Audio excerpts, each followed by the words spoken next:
그 삼권분립 체제에서 사법부가 선출되지 않은 권력으로 구성되는 이유가 뭡니까? 헌법과 법률에 따라서 소식과 재판할 수 있는 공간이 만들어지는 거 아닌가 생각합니다. 그러니까 선출을 하게 되면 항상 다수의 의사를 대변하기 때문에 다수의 의사에서 소외되는 소수를 사법부가 보호하라. 그래서 소수자 약자 보호, 이것이 사법부의 사명이다. 그런 얘기는 일반적으로 타당한 얘기인 것이죠.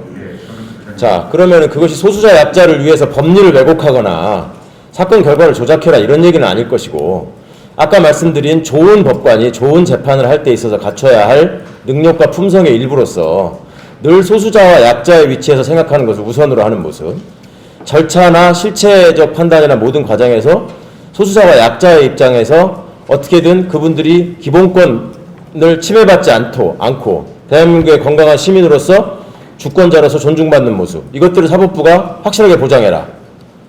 이게 맞지 않습니까? 자, 그러면 지금 우리 법원은 확실히 그런 소수자 약자의 보호를 위해서 절차적인 면이나 모든 면에서 포커싱을 하고 있는지 한번 냉정하게 돌아봐 주셨으면 좋겠습니다. 처장님 말씀 중에 공사석을 막론하고 내가 행정처장으로 있으면서 정말 대법원장님의 뜻을 받들어서 우리 법원이 신장개혁했다는 소식을 들을 수 있을 정도로 국민에게 다가가는 정말 좋은 법원을 만들고 싶다라는 말씀 많이 하시지요. 자, 그 신장개혁 수준을 준비하고 있는 법원 행정처나 대법원의 모습에 대해서 한번 생각을 해보시자고요. 312조 형사소송법 312조가 지금 내년부터 시행됩니다. 그 312조의 시행과 관련해서 일선 법관들 가운데 이게 지금 개정되면은 재판하는데, 형사재판을 하는데 부담만 가중될 것이다. 굉장히 귀찮은 일이 생겼다. 힘든 일이 생겼다. 볼멘소리 하는 사람들이 종종 있습니다. 제조에서나 제야에서나 그런 소리가 들리고 있는데 행정처가 그 심각성을 얼마나 파악하고 계시는지 궁금하고요. 그 다음에 312조 개정과 관련해서 이게 실질적으로 구현될 수 있도록 일선 재판에서 얼마나 행정처가 준비하고 있는지 말씀해 주셨으면 좋겠습니다. 그 다음에 여기 지금 아까 이제 제가 법정예절에 대해서 잠깐 말씀을 드렸는데, 판사는 막말을 해도 괜찮고 당사자나 방청객을 막말을 하면은 감치를 하거나 한 번도 예외 없는 엄벌로 처리하는 거, 이거 잘못됐다라고 말씀을 드렸는데, 법정예절과 관련해서도 말입니다. 예전에는 법정에 들어갈 때 모자 써도 안 된다, 외투를 입고 있어도 안 된다, 다리 꼬아도 안 된다, 뭐 이런 식의 안내문까지 붙여놨었는데 지금은 좀 없어진 것 같더라고요. 근데 가장 최근에도 재판에서 앉아있는 방청객이 팔짱을 끼고 있으니까 뭐라고 합니까? 정리라고 하지 않고 요새는 뭐라고 하죠? 그분이 오셔가지고 팔짱 풀어라. 안 그러면 퇴장시키겠다라는 얘기를 했다는 거예요. 이게 도대체 저는 어떤 발상에서 가능한 일인지 모르겠고, 과거에 제가 현직 변호사로 생활을 할 때도 형사재판에서 방청객으로 와서 친척이 와서 그 오가는 내용을 메모를 하니까 방청 재판은 녹음 녹화가 금지돼 있다라고 하면서 그 법정 경위분이 오셔가지고 메모지를 뺏어가는 모습을 봤어요. 도대체 이런 기가 막힌 일은 어디서부터 바로잡아야 되는 겁니까? 이게 기본적으로 국민을 우습게 알지 않으면 있을 수 없는 일이 벌어지고 있는 겁니다. 그런데 그런 일이 늘상 있는 건 아닙니다. 미꾸라지 한 마리가 흙탕물을 흐린다고 아무리 심장개혁을 외치셔봐야 그런 일이 생기면 말짱 도루묵이다. 이런 부분에 대한 심각성 때문에 아까 제가 윤리감사관님한테 보다 더 엄정한 감사가 필요하다는 말씀을 드렸던 것입니다. 그 점 꼭 좀 유념해 주셨으면 좋겠고요. 그 다음에 지금 행정처가 중점적으로 추진하고 있는 정책이나 이런 것들에 대해서 좀 말씀을 드려보면, 지금 지난 사법농단 사건 이후로 사법농단의 실체라고 하는 것도 소수자와 약자를 보호하라는 법원의 사명은 저버리고 권력자의 의지를 쫓고 권력자한테 부안노동해가지고 재판 결과에도 영향을 미친 거 아니냐, 이런 문제들이 국민들한테 큰 충격을 주었는데, 그 결과로 지금 여러 가지 사법 개혁안들이 위원회를 통해서 또 시민단체를 통해서 국회를 통해서 많이 제기가 되고, 지금 법원에서도 이 사법개혁 4대 과제 32개 항목을 어떻게 추진하고 있다, 이런 것들 지금 정리해서 보내주신 걸 봤어요. 대부분 입법 대기 중이다, 진행 중이다, 이렇게 하는 것들은 보면 법원의 입장에서 볼 때 기존의 제도가 편한 경우에는 다 입법 제기 중이에요. 비교를 해서 말씀드리자면, 지금 얼마 전에 그 법관 임용 연차 그거 5년으로 그냥 고정하는 법안 본회의에서 부결되고 난 이후에 다시 한번 그거를 살려달라고 하면서 지금 다니면서 입법 로비 하신 거 알고 있습니다. 그 전에 그 법안 관련 개정하는 과정에서도 얼마나 열심히 뛰어다니셨는지 알고 있습니다. 그 정성으로 과연 지금 사법행정회의나 다른 법원행정처 폐지 문제나 국민의 사법참여 문제나 여기 지금 개혁안으로 제시되고 있는 거에 대해서 그만큼의 정성을 들여서 열심히 설명하시는 거 제가 본 적이 없어요. 이게 과연 소수자 약자를 보호하고 신장개혁하겠다는 법원의 바람직한 모습인지 한번 꼭 되돌아보셨으면 좋겠고요. 법원도서관장님 오셨습니까? 네, 출석했습니다. 네. 지금 법원도서관에 가가지고 판결 열람하려면요. 공짜로 합니까? 돈 내고 합니까? 판결 방문 열람 신청은 지금 필요한 비용. 뭐라고요? 판결전도 특별 열람실을 이용한 방문 열람 거택 열람 신청은 따로 개인 부담이 없습니다. 지금 판결을 대국민 서비스에서 판결서 인터넷 열람 코너를 들어가면 사건 번호 특정하고 수수료를 내야지 이걸 볼 수 있는 거 아닙니까? 그거는 저희 도서관에서 운영하는 그 방문 열람 신청 서비스가 아니고요.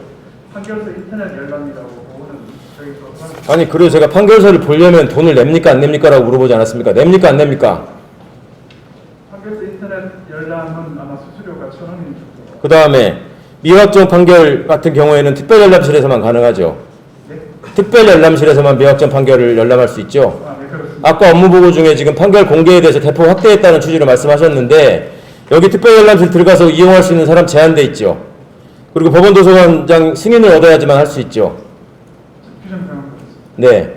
이게 도대체 어느 부분에서 국민을 위해서 국민과 함께하는 좋은 재판을 위해서 법원이 소수자 약자를 위해서 움직이고 있는 모습입니까? 이게 왜 안 되고 있는 것입니까? 답변 드려도 되겠습니까? 예, 말씀하십시오. 일단 그 수신상으로는 지금 이용 대상자를 1호, 2호, 3호로 규정하고 있는데요. 일단 1호는 지금 법조인의 경우에는 특별히 승인을 받지 않고요. 그다음에 법률 기관에 종사하는 분들이나 기타 일반 시민들 같은 경우는 법원 도서관 상당한 이유가 있는 경우를 소명해서 법원 도서관 관장의 승인을 받도록 되어 있는데 사실상 운영은 특별하게 승인에 있어서 제한을 두지 않고 그냥 거의 다 승인하는 그런 실정으로 운영하고 있습니다. 1부만 더 주십시오. 네. 예. 그러면 공정한 것은 공정하게 보여야 한다. 예? 정의로운 것은 정의로운 절차를 거쳐야 한다라는 말 아시지요? 아니 형식적으로 그렇게 운영할 거면 뭐하러 승인제도는 놔둬가지고 마치 국민들한테 장벽이 있는 것처럼 보이게 하시고 대법원과 행정처가 표방하고 있는 그 정책과도 반하는 것처럼 보이게 하시고 그럴 필요는 없지 않겠습니까? 좀 전향적으로 검토해서 고쳐주셨으면 좋겠습니다. 어려운 일이 아니지 않겠습니까? 그리고 외국에서 다 할 수 있는 걸 왜 우리 국민들은 판결 접근하는 거에 대해서 이렇게 매번 법원에다가 사정을 해야 되는 것인지 이거는 진즉부터 제기된 문제인데 고민의 깊이에 있어서 그동안의 법원이 늘 해오던 방식대로 사법행정회의나 법원행정처나 이런 것들을 법관이 주도하는 방식에서 벗어나지 않으려고 하는 모습이 보인다거나 법원이 기존에 갖추고 있는 도제 시스템을 통해 가지고 법조 일원의 취지에 역행하려고 한다거나 이런 오해를 받는 일에 대해서는 열심이지만 그렇지 않은 일에 대해서는 정성을 기울이지 않는다. 이런 오해가 없도록 해주셨으면 좋겠습니다. 저도 선생님 간단하게 말씀드리겠습니다. 형사정보 322조의 시행을 앞두고 저희들 그것이 공판중립에 의미 있는 개정이라고 생각하고 있고 그 취지를 하고 있습니다. 그래서 이 312조와 관련돼서는 저희 행정처에서 이 개정 취지를 구현하기 위해서 우리가 뭘 갖춰야 되는가를 준비하고 있다는 것만 그래도 관심을 갖고 하고 있다는 말씀드리고요. 법정 예전 문제는 저희부터 세심하게 챙겨보도록 하겠습니다. 저희들이 다 위원님 보기에 만족할 만한 노력을 안 하고 있다는 부분도 그렇게 받아들입니다. 더 노력해야 될 거라고 생각되는데 저희들이 그 법조 일원화 관련돼 가지고 지난번 법원도입법 부결 이후에 상황과 관련돼서 그리고 국회의 상황과 관련해서 저희 법원이 갖고 있는 여러 가지 상황을 사실은 설명드리고 그것이 이제 예를 들면 근본적인 위원님 보기에는 근본적인 것이 아니라 현실을 안주하는 거라고 이렇게 위원님 지금 평가하고 계십니다만 저희 입장에서는 그런 취지는 아니고 나름대로 법원에 좀 더 시급하게 해결될 문제, 또 근본적으로 해결될 문제에 대해서 입법권을 갖고 있는 국회의원들에게 저희들 상황을 설명드리는 그런 것이지 위원님 말씀하는 그 표현에 담기는 뉘앙스, 뭐 입법 로비 이런 부분에 대해서는 저 개인적으로는 좀 동의하기가 어렵다는 말씀을 드리고요.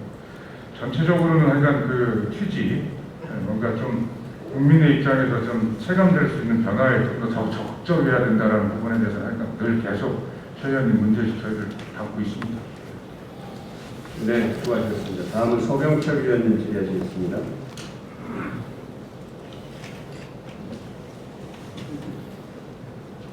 끝까지 잡혀서